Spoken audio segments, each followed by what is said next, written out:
प्रिय विद्यार्थियों, एक बार फिर आप सभी का अपने YouTube चैनल में स्वागत है। आज हम सेकंड बुक का लेसन नंबर 2 स्टार्ट करते हैं।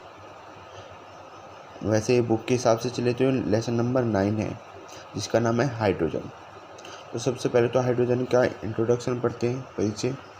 वायुमंडल में हाइड्रोजन मुक्त अवस्था में बहुत कम मात्रा में पाई जाती है। वायुमंडल के 10⁶ भाग आयतन में हाइड्रोजन का केवल 1 भाग आयतन होता है। यद्यपि ब्रह्मांड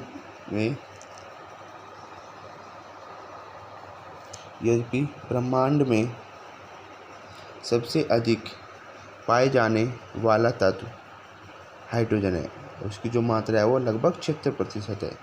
पृथ्वी पर हाइड्रोजन का मुख्य स्रोत जल है, यानी कि जो सबसे अधिक मात्रा में हाइड्रोजन पाया जाएगा वो किस में पाया जाता है? जल में।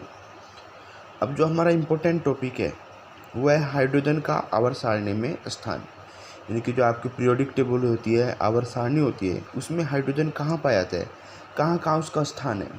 तो जो पीरियोडिक टेबल होती है, आवर्त सारणी होती है, इसमें हाइड्रोजन को 2 जगह स्थान दिया गया है। एक तो वर्ग फर्स्ट ए और वर्ग 7 ए, वर्ग 17।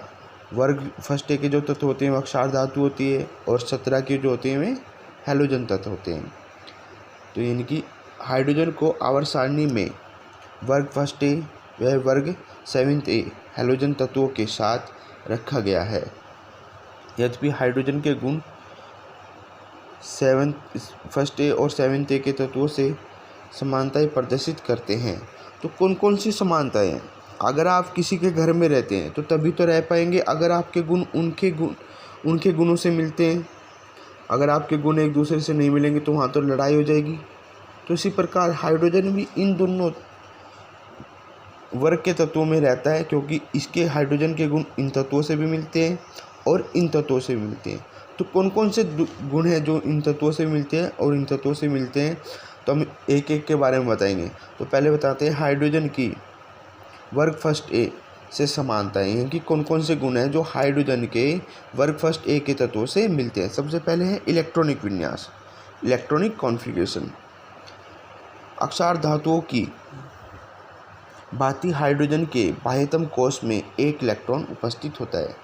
कि जैसे आप इनका इलेक्ट्रॉनिक विन्यास करेंगे तो जैसे अक्षार धातुओं के बाह्यतम कोश में 1 इलेक्ट्रॉन होगा, ऐसे ही इनके बाह्यतम कोश में भी 1 इलेक्ट्रॉन उपस्थित होता है। कि आपका हाइड्रोजन परमाणु क्रमांक 1 होता है, इलेक्ट्रॉनिक विन्यास क्या? 1s1, 1 इलेक्ट्रॉन होगा बाह्यतम कोश में।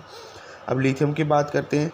लिथियम 3 परमाणु क्रमांक 3 होता है, तो 1s2, 2s1, तो इसमें भी 1 इलेक्ट्रॉन है, यहाँ पे भी 1 इलेक्ट्रॉन है। ऐसे सोडियम के भी बाह्यतम कोश में 1 इलेक्ट्रॉन है, और पोटेशियम के भी बाह्यतम कोश में 1 इलेक्ट्रॉन है। ये lithium, sodium, potassium, rubidium, caesium, ये सब अक्षार धातु वर्ग फर्स्ट ए के तत्व कहलाते हैं। तो यानी कि इसके भी बाह्यतम कोश में 1 तत्व है, इनके भी बाह्यतम कोश में 1 तत्व है। तो इसका गुण अक्षार धातु के तत्वों से मिल रहा है। दूसरा क्या है? संयोजकता। हाइड्रोजन व अक्षार धातु दोनों की संयोजकता 1 होती है, यानी कि हाइड्रोजन की भी संयोजकता 1 होगी और अक्षार धातुओं के तत्वों की भी संयोजकता 1 होती है। नेक्स्ट पॉइंट है ऑक्सीजन संख्या। हाइड्रोजन में अक्षार धातु की ऑक्सीजन संख्या +1 होती है। तो ये भी गुण इसके साथ मिल रहा है। अक्षार धातु की ऑक्सीजन संख्या +1 है, तो हाइड्रोजन की भी ऑक्सीजन संख्या +1 है। धनायन बनाना। अब क्या होता है, जैसे अक्षार धनायन कब बनते हैं? जब कोई अपना इलेक्ट्रॉन त्याग देता है तो उसके ऊपर क्या आता है? Positive charge. तो ये अपने बाह्यतम कोश में जो इलेक्ट्रॉन होता है उसको त्याग कर देते हैं। अक्षार धातु की बात ही हाइड्रोजन भी 1 इलेक्ट्रॉन त्याग करके धनायन बनाते हैं। तो हाइड्रोजन भी क्या करता है? अपना 1 इलेक्ट्रॉन त्याग देता है, उसके ऊपर क्या आ जाता है? पॉजिटिव। ऐसे ही ये भी तत्व 1 इलेक्ट्रॉन त्याग देते हैं, उनके ऊपर क्या आ जाता है? Positive charge. तो ये भी क्या करते हैं? धनायन बनाते हैं। इसी प्रकार नेक्स्ट है आपका विद्युत धनात्मक गुण। अक्षार धातुओं की भांति हाइड्रोजन भी प्रबल विद्युत धन प्रकृति का होता है। तो ये तो हाइड्रोजन की जो समानताएं थी, गुणों की समानताएं थी, वो किसके साथ थी? अक्षार धातु की। अब देखते हैं अब दूसरे कौन से वर्ग में रहता है हाइड्रोजन? हैलोजन में। हैलोजन के साथ तो उसके साथ क्या क्या समानताएं हैं? पॉइंट नंबर 1, इलेक्ट्रॉनिक विन्यास। हैलोजन कौन कौन से आपके होते हैं, फ्लोरीन, क्लोरीन, ब्रोमीन, आयोडीन, ये सब क्या कहलाते हैं आपके हैलोजन की बात ही। हाइड्रोजन का भी बाह्यतम कोष अपूर्ण होता है।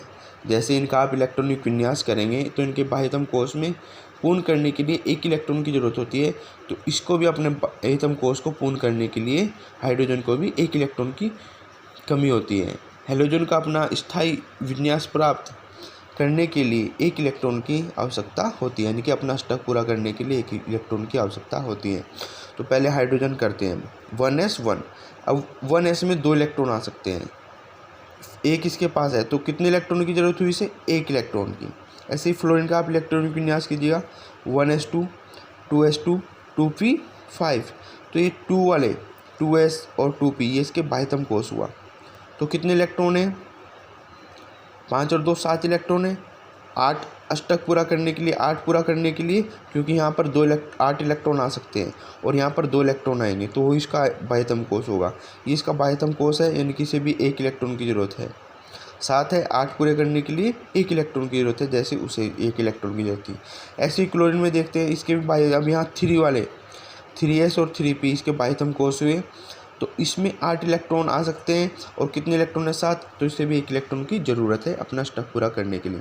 तो एक तो ये गुण हाइड्रोजन का हैलोजन के साथ समानता प्रदर्शित करते हैं। संयोजकता, हैलोजन की भांति हाइड्रोजन की संयोजकता 1 होती है। ऑक्सीजन संख्या, अब ऑक्सीजन संख्या क्या होती है, ऑक्सीजन संख्या या तो प्लस में होती है या माइनस में होती है। अगर वो इलेक्ट्रॉन का त्याग करते हैं तो प्लस में होगी, अगर इलेक्ट्रॉन को ग्रहण करते हैं तो माइनस में। अब ये क्या कर रहे हैं, एक इलेक्ट्रॉन को ग्रहण कर रहे हैं, तो इनकी ऑक्सीजन संख्या क्या होगी, -1 होगी सभी की। हैलोजन तत्वों के बाह्यतम कोष में 7 इलेक्ट्रॉन होते हैं, वे अपना स्टक पूरा करने के लिए एक इलेक्ट्रॉन ग्रहण करते हैं, जिसके कारण उनकी ऑक्सीजन संख्या -1 होती है। इसी प्रकार हाइड्रोजन की भी ऑक्सीजन संख्या -1 होती है। ठीक है, ये भी गुण हैलोजन का हाइड्रोजन से मिल रहा है। नेक्स्ट है परमाणुकता। हाइड्रोजन भी हैलोजन परमाणु की भांति द्विपरमाणुक बनाता है, यानी कि जैसे क्या होता है F2Cl2 Br2, ऐसे ही H2 होता है। नेक्स्ट है विद्युत ऋणात्मकता गुण। हैलोजन तथा हाइड्रोजन का बाह्यतम कोष अपूर्ण होता है, वो मैंने अभी आपको बताया, इसलिए एक इलेक्ट्रॉन ग्रहण करते हैं, जिसके कारण ये ऋणायन बन जाते हैं, अर्थात हैलोजन तथा हाइड्रोजन विद्युत ऋणात्मक गुण प्रदर्शित करते हैं। वहाँ हाइड्रोजन अक्षार धातु के साथ कैसा गुण प्रदर्शित कर रहा था, धनात्मक गुण, लेकिन यहाँ कौन सा गुण प्रदर्शित कर रहा है, ऋणात्मक गुण, क्योंकि यहाँ ये इलेक्ट्रॉन को भी ग्रहण कर रहा है। तो ये गुण थे जो हाइड्रोजन के अक्षार धातु और हैलोजन के साथ समानता प्रदर्शित करते हैं। काफ़ी इंपॉर्टेंट प्रश्न है, ये एग्जाम में आता है जरूर, कि हाइड्रोजन की हैलोजन तथा अक्षार धातु के साथ समानता बताइए। क्योंकि जो आपका हाइड्रोजन है वो आवर्त सारणी में वर्ग फर्स्ट ए में भी रहता है और वर्ग 7th ए में। क्यों रहता है, क्योंकि उन हाइड्रोजन के गुण वर्ग फर्स्ट ए के तत्वों से भी मिलते हैं और वर्ग 7th ए के तत्वों से भी मिलते हैं।